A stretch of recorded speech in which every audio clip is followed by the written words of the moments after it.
Bienvenidos un día más a los estudios de Segunda de Reyes. Hoy tenemos un tema muy interesante. Recuerden que estamos estudiando versículo por versículo, capítulo por capítulo y libro por libro. Cada vez que nos reunimos en los grupos diferentes, sean de varones, sean de mujeres, de jóvenes adolescentes o jóvenes adultos y profesionales, nos reunimos para estudiar la Biblia versículo por versículo. Cuando me casé, tuvimos muy pronto nosotros a nuestra hija, la hija mayor, Stephanie, y entonces notamos algo muy interesante, especialmente con los padres, o sea, nuestros padres, que llegarían a ser o eran los abuelitos de Stephanie y Neide. Nos trataron a nosotros con mucha rigidez, con mucha disciplina. Algunas veces llegó el chancletazo, diríamos, ¿no? Ese chancletazo disciplinario por la cabeza o por alguna parte del cuerpo. Pero cuando nacieron las nietas, decían, no, tienen que tocarlas, no pueden hacer esto. Es muy característico a veces de los abuelitos que no ejercen ni usan la misma disciplina que usaron con los hijos. ¿Y saben por qué? Porque dicen que el amor de abuelito o abuelita es totalmente diferente al amor que los padres están dando. Obviamente los padres aman a sus hijos porque los aman, los disciplinas, a no ser que haya un padre pues o madre que tenga problemas, ¿no? En esta área de agresividad y de ira, la cual necesita ayuda y necesita conversar. Pero normalmente cuando yo digo de disciplina, estoy hablando de poner parámetros, normas que se deben de cumplir en el hogar y en las cuales siempre aconsejo y recomiendo que debe de haber de un adulto hacia un niño, porque los padres somos autoridad. Autoridades que amamos, no autoridades que abusan de su autoridad o de su poder. Pero los abuelitos son diferentes. Pero hoy vamos a ver una abuelita totalmente extraña. Por eso el título de este estudio es Una reina ejecutada y el rey niño. Vamos a orar. Señor, te doy gracias en esta hora. Gracias por tu palabra. Gracias, Señor, porque versículo a versículo tú traes el tema y nos enseñas cada vez que nos reunimos en tu nombre. Háblanos a través de estos versículos y usa mi vida para compartir de tu palabra en esta hora. Pido esto en tu nombre, Jesús. Amén. Estamos estudiando el libro de Segunda de Reyes. La nación de Israel se formó en el Éxodo en el año 1447. De 72 personas llegaron a ser miles, algunos dicen millones. Bueno, después de salir con las 10 plagas, Dios les dio una tierra, porque esto es lo que le prometió a Abraham, Isaac y Jacob. El libro de Jueces y de Josué y Jueces nos narran cómo ellos conquistaron la tierra en Josué y cómo vivieron dentro de la tierra. Esto es el libro de Jueces del año 1440 al 1050. Después de estar esta etapa llamada los jueces o líderes que levantaron, el señor, ahí está Sansón, Jefté, Ahod y muchos de ellos, se llama la monarquía unida, esta nueva era donde hay 3 reyes del año 1050 al año 930. Saúl es el primer rey y David es el segundo, y es un rey conforme al corazón de Dios. Y Dios hace un pacto con David y le dice que por ser obediente a su ley y arrepentirse cuando tenía que arrepentirse de su trono, de genealogía, de su herencia, de su sangre, diríamos así, nunca va a faltar un rey en ese trono de Judá. Después viene Salomón, hijo de David, y después de Salomón el hijo que se llamaba Roboán. En ese momento se divide el reino, por eso es que lo llamamos la monarquía unida desde el año 930 al 722. Por Israel, su capital es Samaria y Jeroboam llega a ser el primer rey, y hemos visto que hasta el día de hoy ningún rey ha sido bueno. Jehú, hemos estudiado la semana pasada, trata de hacer una reforma, pero al final termina una vida liberal, adorando a los becerros de oro que había levantado Jeroboam. Así que no se le considera un rey que terminó sus días con algo bueno. En cambio, en el sur sí teníamos a Ezequías, un buen rey, uno de los buenos reyes, ¿no? Hemos tenido varios reyes que ya hemos estudiado, Y este rey comete, diríamos, el error de casar a su hijo con la hija de Acab y Jezabel. ¿Saben cómo se llamaba esta hija? Atalía. Y Atalía tiene un hijo con este rey, se llama Ocosías. Y en el capítulo anterior, Ocosías murió a manos de Jehú. ¿Y qué sucede ahora? Vamos a ver, estamos en esta etapa. Así que vamos a ver que del 1 al 12, Joás es protegido. Y del versículo 13 al 21, Joás es el nuevo rey y Joyadá, el sacerdote, le ayuda. Y a medida que yo paso las diapositivas, voy a leer los subtítulos. Es el momento donde Jehú, en este momento de conflicto, de guerra, hace justicia de parte de Dios, como bien claro dijo la profecía, pero se le fue la mano. Y Ocosías es muerto, asesinado por manos de este, entre comillas, justiciero, que lo pueden ver en las páginas de Facebook de Calvary Chapel Arequipa, está el estudio pasado. Y entonces está muerto el rey, ¿y qué hace la abuelita? Vamos a ver el versículo 1 al 3, Joás es protegido de la reina madre.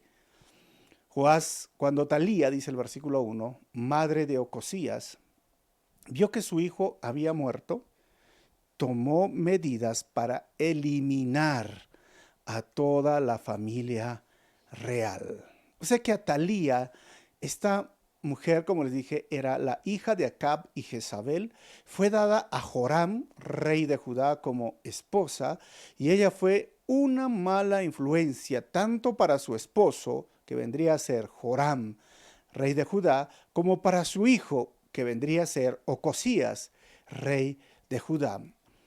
Atalía creció bajo la idolatría de sus padres, bajo la maldad de sus padres, de su madre. Vio cómo su madre levantó testigos falsos, se aprovechó de la ley donde decía que con la boca de 2 testigos se condenaba a una persona, pero no con uno, y Nabot fue asesinado, apedreado delante de todo el pueblo, eso ya lo hemos estudiado antes, y solamente por tener este pedazo de tierra, terreno o el viñedo. Hicieron actos horribles, tanto sus padres, y de tal palo, tal astilla, normalmente, no es la regla, normalmente, porque hay hijos de padres terribles, pero hoy son muy buenas personas, ¿no? O como yo te lo podría decir, hay hijos de padres borrachos o alcohólicos y hoy ellos no desean tomar alcohol, son las excepciones, pero normalmente sucede esto. Pero hay algo más que tienes que saber de Atalía, es la abuelita en este momento, porque es la madre de Ocosías, y lo que va a hacer es eliminar a todos sus nietos, porque ella quiere ser reina.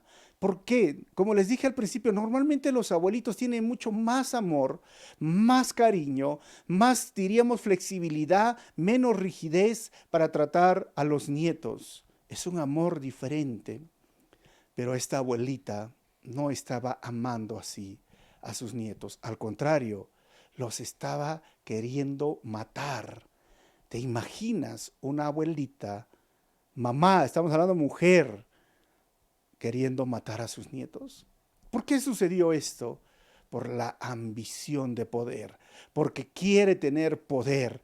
¿Sabes? Por esto digo que el poder político en muchas ocasiones está lleno de corrupción, lujurias y crímenes. Creo que hoy necesitamos cristianos haciendo política con valores bíblicos. Y cuando yo digo que necesitamos aún en nuestro contexto que estamos viviendo en Latinoamérica, donde se está jugando algo muy importante, la vida también. Quizás esta reina estaba atentando contra estos niños, pero hoy los poderes políticos están queriendo legalizar el aborto, la muerte de niños, de inocentes, de indefensos, desde el vientre de su madre. Por eso es que necesitamos cristianos, pero no Cualquier cristiano, un cristiano debe de prepararse y capacitarse en ciencias políticas para hacer política, hacer carrera política, y desde mi perspectiva es que se involucre en estos partidos políticos y que tenga esta persona, este cristiano, valores bíblicos para ser luz y sal en medio de esos partidos políticos. No soy partidario normalmente de que haya un partido político cristiano, porque nunca le ha ido bien a Latinoamérica con partidos políticos cristianos. Esto es una realidad. Ni tampoco veo en la luz, a la luz de las escrituras, que los pastores que tienen un poco de fama o de reconocimiento son llamados a actuar en la política, porque es algo diferente. Los pastores hemos sido llamados a cuidar a las ovejas o la grey, a alimentar a las ovejas o la grey, a enseñar la palabra de Dios. Obviamente algunos dirán, pero sí hacemos política. Es cierto, hacemos política, todos hacemos política desde el momento que hablamos de política. Pero levantar partidos políticos o que los pastores se involucren en política, no lo veo bíblicamente. Dios sí levantó hombres para influenciar reyes y reinos, como José, que influenció a Egipto, o al faraón, una nación, como levantó a Nehemías, que para proteger a su pueblo cuando estaba allí en Persia, o como levantó a Daniel en Babilonia. Dios levantó hombres que tuvieron principios bíblicos, que no negociaron con el mundo, que no rompieron sus principios, sus valores cristianos, y que prefirieron morir como Daniel a dejar de orar. Daniel querían acusarlo, ¿recuerdan? Y todos sus enemigos dijeron, pero ¿de qué le podemos acusar a Daniel? No coimea, no roba, no hace nada falso, no hace nada. ¿De qué le vamos a acusar? De que está orando 3 veces al día a su Dios. Esos son los políticos cristianos que necesitamos, honestos, transparentes, que no tengan nada que acusarles. Hermanos, estoy hablando, cristianos que deben de estudiar ciencias políticas y hacer carrera política, porque cuando la iglesia ha quitado a sus jóvenes o les ha negado la posibilidad de prepararse y capacitarse para la política como medio de poder hacer algo por su ciudad o su nación, la sociedad ha sufrido y sigue sufriendo, porque no hay una voz en esos lugares que pueda decir, yo no estoy de acuerdo con el aborto, porque todos son personas que no tienen principios ni valores cristianos. El poder corrompe, sí, como corrompió a una abuelita. Y sé que Dios puede levantar hombres cristianos con temor a Dios y con buenos principios y capacitados y preparados profesionalmente. Y esa es mi oración, para que el Señor haga su obra en Latinoamérica, en mi país, en mi ciudad. Pero en este momento vemos cómo está actuando esta mujer, totalmente sin valores cristianos, totalmente sin valores bíblicos, totalmente sin valores respetando la vida. Y miren lo que dice el versículo 2, pero Josaba, que era hija del rey Joram y hermana de Ocosías, raptó a Joás, hijo de Ocosías, cuando los príncipes estaban a punto de ser asesinados. Mira, los mató a todos los príncipes, metiéndolo en un dormitorio con su nodriza. Logró esconderlo de Atalía, de modo que no lo mataron. Y ahí vemos a Josabá, mientras que todos estos niños fueron asesinados a filo de espada, nos imaginamos, ella salió. Pero ¿quién era Josabá? Segunda de Crónicas 22:11 nos dice, pero Josaba era hija del rey y esposa del sacerdote Joiadá. Miren, era esposa. Raptó a Joás, hijo de Ocosías, cuando los príncipes estaban a punto de ser asesinados, metiéndolo en un dormitorio con su nodriza. Logró esconderlo de Atalía, de modo que no lo mataron. Hizo esto porque era la hermana de Ocosías. Entonces, el texto en Crónicas nos da una mayor luz. Era como la tía, no sé, ¿no? Pero era esposa de Joiadá. Quiso proteger a este bebé. Así que vemos hoy una mujer salvando a un hijo para mantener la línea mesiánica, porque esa era la promesa a David, y una mujer queriendo acabar la línea mesiánica. Al final, hermanos, Dios está en control siempre y siempre cumple. sus promesas. Dios no se le ha escapado el mundo, ni se le ha ido el mundo de las manos, a pesar de que vemos estos actos. Dios le prometió a David que iba a haber siempre una persona en ese trono, y Dios está cumpliendo sus promesas. Uno va a ser salvado, uno, de la cual viene nuestro Señor Jesucristo, que es el Rey de Reyes y que siempre está sentado en su trono hasta el día de hoy, porque no está muerto, está vivo. Pero vemos también acá cómo actúan las mujeres, y me hizo recordar hoy las activistas que están saliendo por las calles casi desnudas, gritando en contra de todo lo que llaman ellos el sistema patriarcal, mujeres que están atentando contra otras mujeres, bebés que están en el vientre de una madre, queriéndolos matar y que se regule, que sea por ley, los asesinatos, porque así se llama. Y vemos mujeres también diciendo, esas mujeres a nosotros no nos representan. Así que si tú eres mujer, levanta tu voz. Que recuerden ellos que no son la voz de todas las mujeres, porque ellos dicen, somos la voz de todas las mujeres.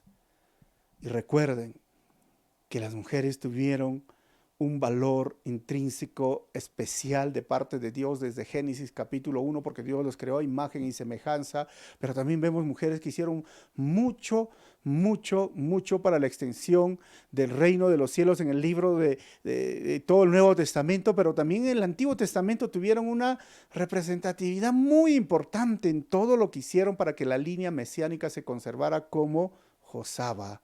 Obviamente había mujeres crueles como esta Talía o Jezabel, pero el asunto, la violencia, la agresividad, no se trata de géneros, se trata de personas. No se trata de hombre o mujer, se trata de personas. Los abusos no se trata de géneros o de sexo, de hombre o mujer, se trata de personas. Créame, no nos dejemos engañar por lo que hoy están diciendo por las calles o las redes sociales. Versículo 3, miren. ¿Qué pasó con Joás? 6 años estuvo Joás escondido con su nodriza en el templo del Señor, mientras Atalía reinaba en el país. Así que Atalía mató a todos y solo había Joás que se salvó.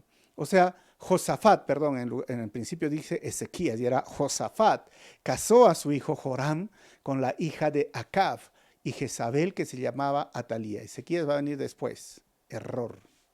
Bueno, consejos para ver cómo te puedes casar. Miren, todo eso vino porque realmente Josafat casó a la hija de Acab, queriendo tener una alianza o ser mejores reyes, no lo sé, o tener mejor fuerza, pero al final le fue mal, influenció mal a su esposo, influenció a su hijo y ahora termina matando a sus nietos.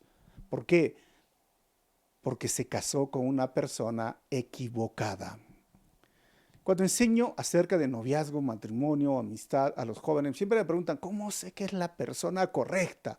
Bueno, te voy a dar 3 consejos. Primero, no te cases con alguien que no es hijo o hija de Dios. Básico. Este fue el horror de Joram. Se casó con alguien que no era hija de Dios. Número 2, al final uno se casa con la familia y es bueno conocerlos. No puedes realmente involucrarte emocionalmente, ir más allá, si no has conocido bien a su familia. Mira, al padre, la madre eran terribles y obviamente que la hija fue terrible. Y puede suceder en el caso viceversa, sea el hombre, ¿no? Terrible. Tienes que conocer a sus padres, a su familia, y tú debes de hacer conocer a tu familia. Porque créanme, pasan los años, hay cumpleaños, hay aniversarios, hay muchas circunstancias que te vas a tener que encontrar con la familia. Uno se casa al final con la familia, evalúa esto. Y tercero, nunca entregues tu corazón a alguien que tiene su corazón lleno de idolatría y ama los placeres del mundo. No lo hagas. Joram tristemente cayó en esto y al final terminó matando a su familia, toda su familia, a esta mujer. Tengan mucho cuidado, no entreguen su corazón así, hombre o mujer que estás escuchando, soltero o soltera, a alguien que está sumergido en la idolatría, sumergido en los placeres del mundo. ¿Por qué? Porque te va a desviar y al final vas a sufrir las consecuencias de esa mala decisión. Tú decides, tú eliges, recuérdalo muy bien. Así que vemos el desastre ocasionado por una mala decisión, una mala elección. ¿Y qué sucedió? Versículo 4. Joás es presentado ahora al liderazgo de Israel por Joiada. Dice, versículo 4, en el séptimo año, o sea, ya pasaron 6 años, el sacerdote Joiada mandó a llamar a los capitanes, a los quereteos y a los guardias, para que se presentaran ante él en el templo del Señor, y allí en el templo hizo un pacto con ellos y les tomó juramento. Luego les mostró al hijo del rey. Miren, ahí lo saca. Es niño, 6 a 7 años. Versículo 5. Y les dio estas órdenes. Hagan lo siguiente. Una tercera parte de los que están de servicio el sábado, el Shabbat, vigilará el palacio real. 6. Otra tercera parte, la puerta del sur. Y la otra tercera parte, la puerta detrás del cuartel. Y harán la guardia del templo por turno. 7. Los dos grupos que están libres el sábado protegerán al rey en el templo del Señor. 8. Arma en mano, rodeen por completo al rey, y si alguien se atreve a penetrar las filas, mátenlo. No dejen solo al rey, vayan donde vaya.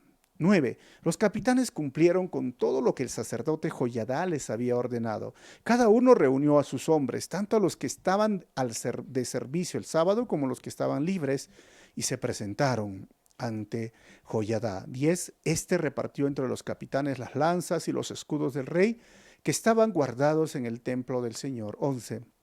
Arma en mano, los guardias tomaron sus puestos alrededor del rey, cerca del altar y desde el lado sur hasta el lado norte del templo. Así que vamos a ver ahora, Joiada hace los preparativos para que ese día, sábado, especialmente sábado porque se hacía el cambio de guardia, entonces tomando personas que estaban de su confianza, y los quereteos eran los que estaban encargados del templo, los del cántico, la limpieza, o sea, todo el liderazgo, lo podríamos llamar, espiritual de Israel, que no estaban contentos, honestamente, con Atalía. No estaban felices con lo que esta mujer por 6 años estaba haciendo en Judá. Versículo 12, Joás es ungido y coronado como rey siendo niño. Versículo 12 dice, entonces Joiada sacó al hijo del rey, le puso la corona y le entregó una copia del pacto.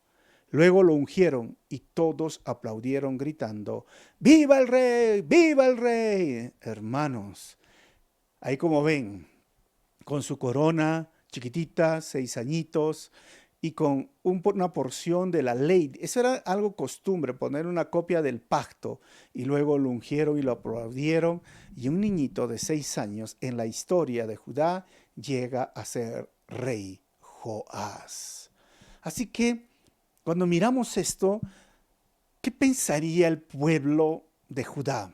Yo me pongo en este momento a pensar en ellos. Muere su rey, esta mujer Atalía, perversa por hacer los asesinatos contra sus nietos, contra la generación, y supuestamente por 6 años toda la genealogía de David había sido terminada en la tierra. Quizás muchos estaban pensando, ¿y dónde está Dios?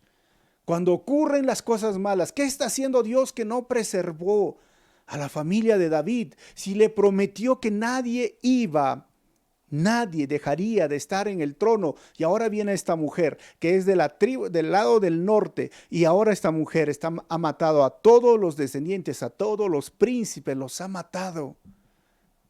Creo que Dios no está presente. Podrían pensar muchos. Creen que Dios probablemente no está cumpliendo sus promesas. Dios nos ha fallado. Creo que esto es mucho lo que hoy personas han pensado en medio de esta pandemia. ¿Dónde está Dios? ¿Qué está haciendo Dios? Pero ¿dónde están las promesas de Dios? Y así que por 6 años, hermanos, sin esperanza de continuar la línea mesiánica y desconfiar en las promesas de Dios, creo que muchos hoy no conocen las promesas de vida eterna para sus vidas y viven sin esperanzas en un Dios que los ama. Así como el pueblo de Judá estaba sin esperanzas y desconfiando de Dios, muchos hoy están viviendo de esta forma. Muchos piensan que a Dios se le ha ido el mundo de las manos. Cuando ven el dolor de haber perdido un ser querido o de haberse contagiado de la enfermedad o haber perdido el negocio de su vida, ¿dónde está Dios? Dios va a llegar en el momento correcto.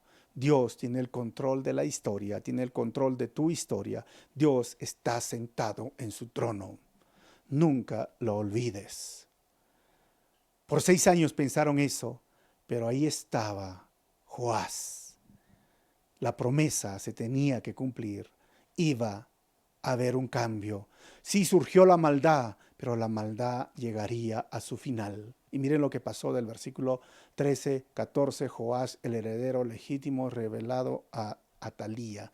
Versículo 13, cuando Atalía oyó la gritería de los guardias y de la tropa, fue al templo del Señor donde estaba la gente. 14, al ver que el rey estaba de pie junto a la columna, como era la costumbre, y que los capitanes y músicos estaban a su lado, y que toda la gente tocaba alegre las trompetas, hermanos, estaban alegres. Atalía se rasgó las vestiduras y gritó: ¡traición, traición!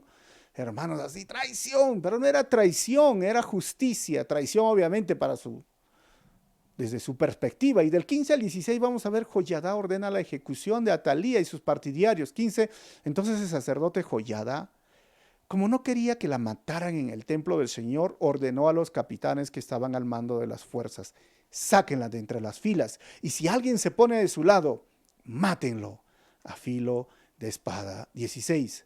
Así que la apresaron y la llevaron al palacio por la fuerza, por la puerta de la caballería, y allí la mataron. Murió, hermanos, Atalía. En esa caballería lo atraparon y lo mataron. La mataron a esta abuelita, a esta reina, y es la única reina en la historia de Judá. Ilegítimamente se apoderó del trono. Ilegítimamente. Diríamos, ¿se hizo justicia? Esto es lo correcto, pero ¿por qué la mataron? En el Antiguo Testamento existía ojo por ojo, diente por diente. Hoy es diferente. En Mateo capítulo 5, versículo 38 al 40, Jesús les dice a los judíos: ustedes han oído que se dijo ojo por ojo y diente por diente. 39, pero yo les digo, no resistan al que les haga mal. Si alguien te da una bofetada en la mejilla derecha, vuélvele también la otra. Si alguien te pone pleito para quitarte la camisa, dale también la capa. En ese contexto, en ese tiempo, todo estaba bien, de acuerdo a lo que seguía esa ley: ojo por ojo, diente por diente, muerte por muerte. Pero hoy en el nuevo pacto las cosas son diferentes. Jesús nos dijo: ama a tus enemigos. Realmente, ¿cómo podría amar a aquel que me dio la bofetada, aquel que me quitó un bien material? Pero esos son los desafíos de ser hijo de Dios, del cristianismo. No hay mérito alguno si amamos a los que nos tratan bien. Hay mérito cuando tratamos bien a los que nos ofenden o nos hacen daño o nos dan una bofetada en la cara. Versículo 17. Joiada restablece un nuevo pacto. Dice: luego Joiada hizo un pacto entre el Señor, el rey y la gente para que fueran el pueblo del Señor. También hizo un pacto entre el rey y el pueblo. Este no es un nuevo pacto, sino que es una confirmación o como una ratificación del pacto que se hizo anteriormente, el pacto mosaico. Del 18 al 21, Joás y las reformas. Entonces, toda la gente fue al templo de Baal y lo derribó. Destruyeron los altares y los ídolos, y enfrente de los altares degollaron a Matán, sacerdote de Baal. El sacerdote Joiada apostó guardias en el templo del Señor. Baal era este ídolo que lo trajo obviamente a Atalía y lo trajo a Judá y lo puso en el templo, hermanos. Hoy hay un templo de Baal en Palmira que queda en Siria. Construyeron un templo en Judá. Increíble lo que hicieron, pero vinieron y estos hombres temerosos de Dios y empezaron a derribar este templo. No quedó nada. Ya se hizo esta reforma en el norte. En Segunda de Reyes 10, 27 y 28 hemos estudiado en el estudio anterior. Dice, además de tumbar la piedra sagrada, derribaron el templo de Baal y lo convirtieron en un muladar, un chiquero, un basurero, un baño público. Y así quedó hasta el día de hoy. De este modo, Jehú erradicó de Israel el culto a Baal y ahora está sucediendo en el sur. 19. Y acompañado de los capitanes y de los quereteos, los guardias y todo el pueblo, llevó al rey desde el templo del Señor hasta el palacio real. Entraron juntos por la puerta del cuartel y Joás se sentó en el trono real. 20. Todo el pueblo estaba alegre y tranquila la ciudad, pues habían matado a Atalía a filo de espada en el palacio. O sea, la tranquilidad, la alegría regresó. ¿Por qué? Porque los ídolos, la idolatría fue erradicada de ese lugar. Solo hay un Dios y es un Dios que necesita ser adorado en espíritu. Obviamente en ese tiempo había el templo, pero miren, levantar otro templo y tener estos ídolos ahí era abominación. Pero como era la reina, tenía el poder político, entonces aquel persona, cualquiera que se le levantaba en contra, podía matarla o matarlo. Hoy, por eso vuelvo a decir, tristemente la política ha estado en los últimos años por personas inmorales, corruptas y que tienen escondido. Es triste, a veces sacaron un audio, sacaron esto, sacaron lo otro. Miren, documentos de corrupción, de coimas, de dinero para poder obtener obras. ¿Por qué? ¿Dónde ha quedado la iglesia? Algunos dirán, pero no es nuestra labor hacer política. Hermanos, no estoy hablando, vuelvo a repetir, de pastores. Creo que deberíamos animar a cristianos, profesionales o jóvenes que se preparan en la universidad con valores cristianos a hacer política. Por eso estamos viviendo lo que estamos viviendo en nuestro país y en Latinoamérica. En 2 de Crónicas, capítulo 24, versículo 7, dice, miren hasta qué extremo llegó. Resulta que la malvada de Atalía y sus hijos habían destrozado el templo de Dios y hasta habían ofrecido a los Baales los objetos sagrados del templo del Señor. Como ellos estaban en el trono, como ellos tenían el poder político, hacían y deshacían en Judá, blasfemando en contra del único Dios. ¿Por qué? Porque llegaron a tener ese poder. Esto es lo que sucede cuando personas sin temor a Dios, sin valores cristianos, sin valores bíblicos, llegan al poder. No debería de sorprendernos. Y destruyeron, dice, todo ese templo, la idolatría. ¿Sabes por qué? Porque siempre la idolatría es la falsa adoración al Creador invisible y poderoso. La idolatría, hermanos, es abominación para el Dios Creador. Versículo 21 y termino. Joás tenía 7 años cuando ascendió al trono. Por eso el niño rey. En esta serie de reyes y tronos tenemos la historia del niño rey. 7 años. Algunos dirán, ¿pero qué podría saber un niño de 7 años? Bueno, no se pierdan, la próxima semana continuamos la historia con el capítulo 12 a la misma hora por el mismo canal, no sé. Pero vamos a continuar esta historia que está muy interesante. Así que quiero terminar este estudio con 4 conclusiones. Primero, un cristiano debe de prepararse en ciencias políticas si desea hacer carrera política con principios cristianos. Pero Dios no ha llamado a los pastores a hacer política, sino a cuidar y alimentar a las ovejas. Número 2. Una de las decisiones más importantes en tu vida es elegir a una persona y una familia para pasar el resto de tu vida. Así que piensen bien, solteros.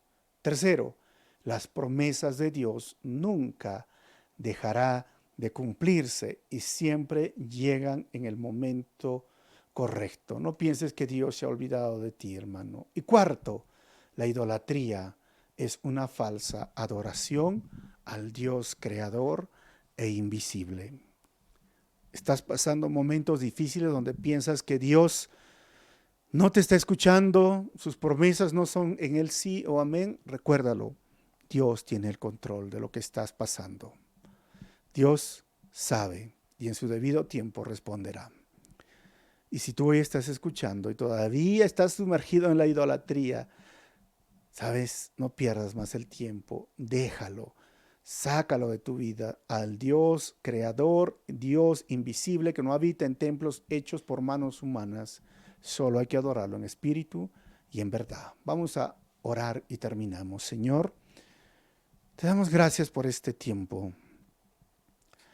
Cuando miramos estas historias, nos damos cuenta que tú tienes el control, que tú eres el soberano Dios y que reinas sobre todo presidente o toda autoridad política.